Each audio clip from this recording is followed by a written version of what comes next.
For 12 years, I believed my son was dead. Then, one ordinary afternoon, I saw him alive. He was 18 years old. He was standing behind the counter of a small gas station, wearing a red shirt and looking at me like I was a complete stranger. But I knew him. I knew those eyes. I knew the shape of his face. And when he turned his head, I saw the tiny scar above his right eyebrow. The scar he got when he was 6 years old after falling off his bicycle in our backyard. The scar I had kissed while holding him in my arms and promising him that everything would be okay. My son had that scar. And the young man standing in front of me had it too. My hands began to shake. I couldn't breathe. I couldn't even speak his name. Because for 12 years, my husband had told me that our son was dead. And then my phone rang. It was my husband. I answered with trembling hands. He didn't ask where I was. He didn't ask why I sounded frightened. He simply said, "Laura, whatever you do, don't tell him you're his mother." That was the moment I realized something far worse than losing my son had happened. My son had never been dead. My husband had simply wanted me to believe he was.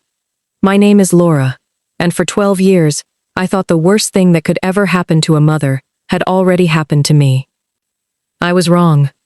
Because sometimes the worst pain isn't losing someone. Sometimes it's discovering that someone you trusted deliberately took them away from you. 12 years earlier, my son Ethan was 6 years old. He was an energetic little boy who never seemed to stop moving. He loved dinosaurs, chocolate pancakes, and anything with wheels. He had a small blue bicycle that he insisted on riding even when the ground was wet. And he had a habit of asking questions at the worst possible times. Why was the moon following our car? Why did adults have to work? Why couldn't he have ice cream before dinner? Why did Daddy sometimes look sad when he thought nobody was watching? That last question always made me uncomfortable. Because even then, there were moments when I noticed something strange about my husband, David. David was a good father. At least, that's what I believed. He worked hard.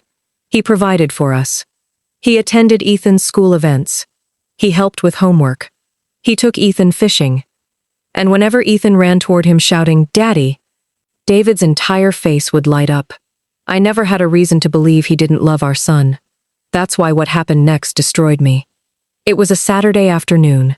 I remember it because the weather was unusually warm. Ethan had been playing outside. I was in the kitchen preparing dinner when I heard David shout from the backyard, "Laura!" There was something in his voice that made me drop everything. I ran outside. David was standing near the gate. Ethan wasn't there. I looked toward the driveway. His bicycle was lying on its side. "Where's Ethan?" David stared at me. "He was here." "What do you mean he was here?" I turned around for a minute. My heart started pounding. We searched the yard, the garage, the street, the neighbor's house. Nothing. Then someone told us they had seen a little boy near the road. Police came. Neighbors searched. Hours passed.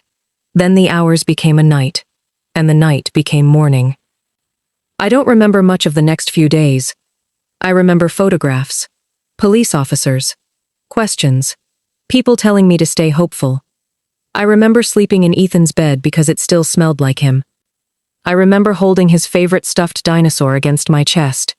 And I remember David telling me something that I refused to believe. "Ethan is gone." I screamed at him. "Don't say that." He hugged me. "We have to prepare ourselves." "No. We don't know what happened. He is coming home." But David knew something I didn't. At least, that's what I eventually came to understand. 3 weeks later, the police found a small piece of clothing near a wooded area outside town. They told us it belonged to Ethan. There was no body, no definitive proof. But David told me we had to accept the truth. Our son was dead. I remember looking at him and saying, "How can you say that?" He held my hands. "Because I don't want you to keep waiting for something that isn't going to happen." I hated him for saying it. But I eventually believed him. Not because I wanted to. Because I had no other explanation. And that's how my 12-year nightmare began. I mourned a child who had never actually died. For the first year, I couldn't enter his bedroom. For the second, I couldn't hear his name without crying. By the third year, people stopped asking about him. Life moved forward, because life doesn't care whether you're ready. David went back to work. I returned to mine. We moved to another neighborhood. We celebrated birthdays. Christmas came and went, but there was always one empty place at the table. Ethan's. I never allowed anyone to sit there. David eventually stopped mentioning him. I thought that was because he was trying to help me move on. I didn't realize he was trying to make sure I stopped asking questions. 12 years passed. Then one afternoon, I stopped at a gas station on my way home. It was raining lightly. I remember because I was annoyed that I'd forgotten my umbrella. I walked inside to buy a bottle of water. I wasn't thinking about Ethan. Not consciously. Then I looked up and saw him. A young man stood behind the counter. He was wearing a red shirt. He had dark hair, brown eyes, a familiar shape to his face. I froze. For a second, my brain refused to understand what I was seeing. Then he turned his head, and I saw the scar. That tiny scar above his right eyebrow. The scar Ethan had gotten when he was 6.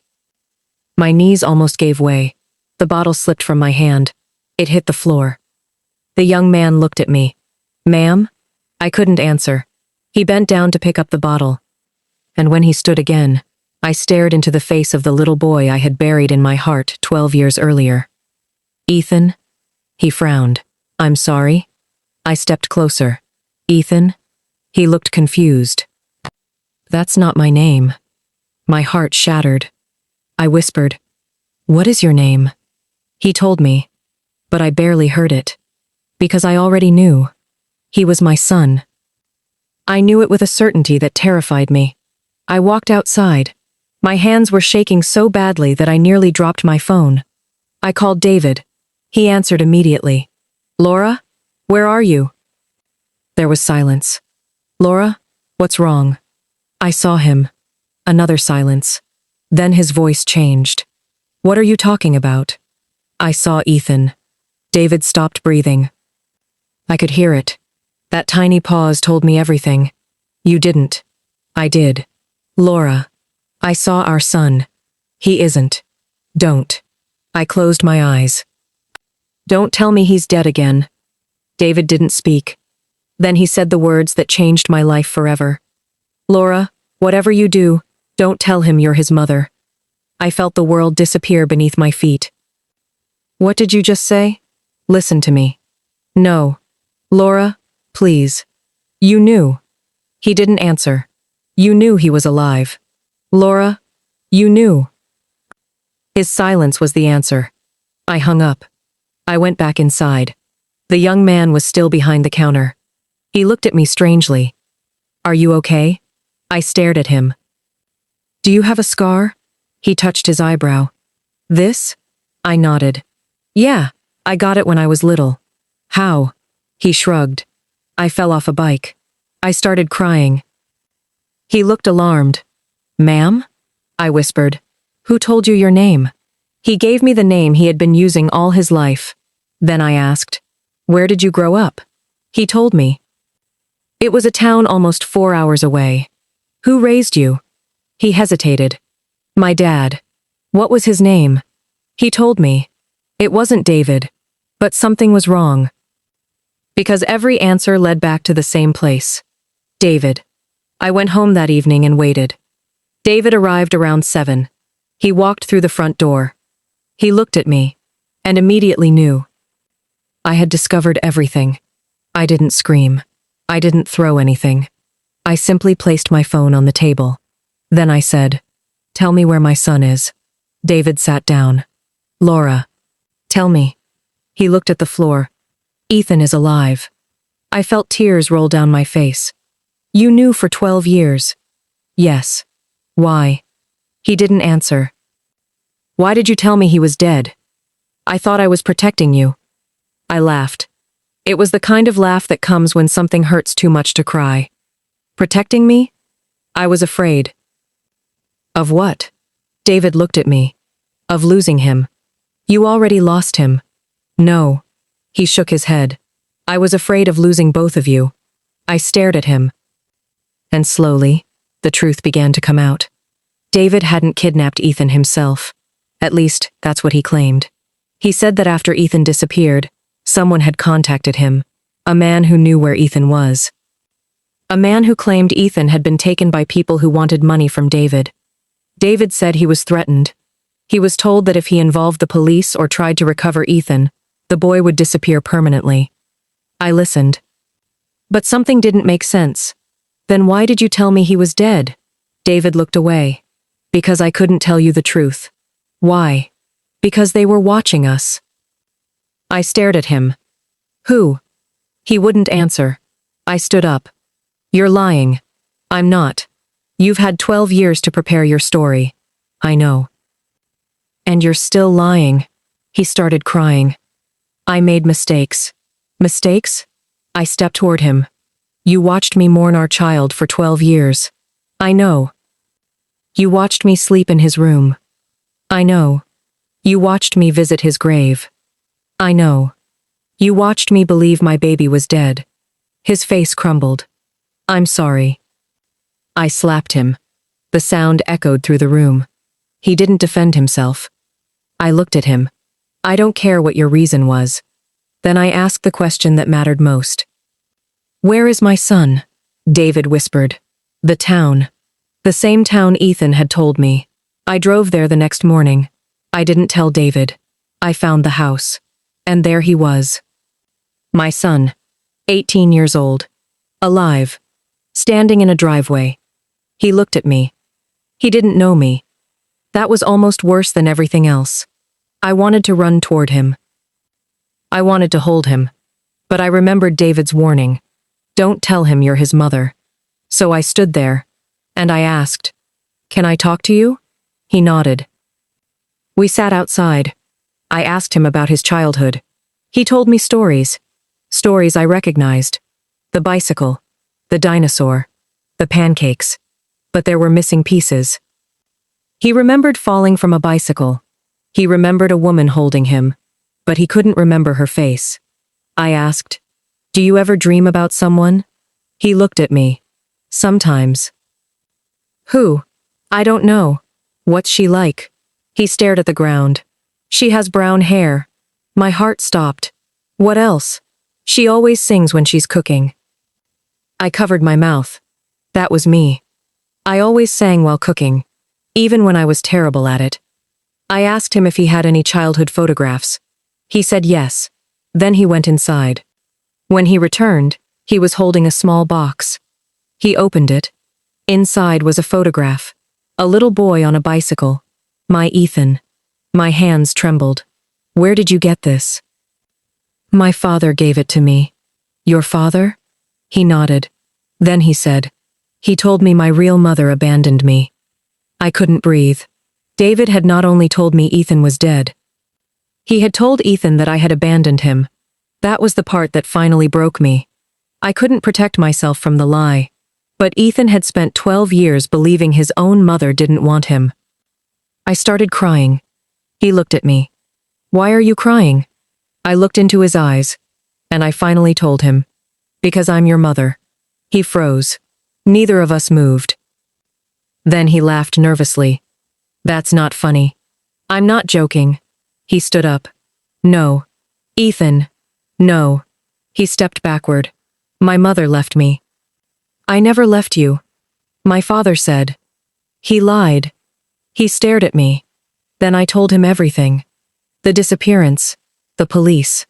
The years. The funeral. The room I kept untouched. The birthdays I celebrated alone. The 12 years I spent believing he was dead. Ethan listened. And when I finished, he asked one question. Why didn't you find me? I cried. Because I didn't know where you were. He looked away. I thought you didn't want me. I shook my head. I never stopped wanting you. He didn't hug me.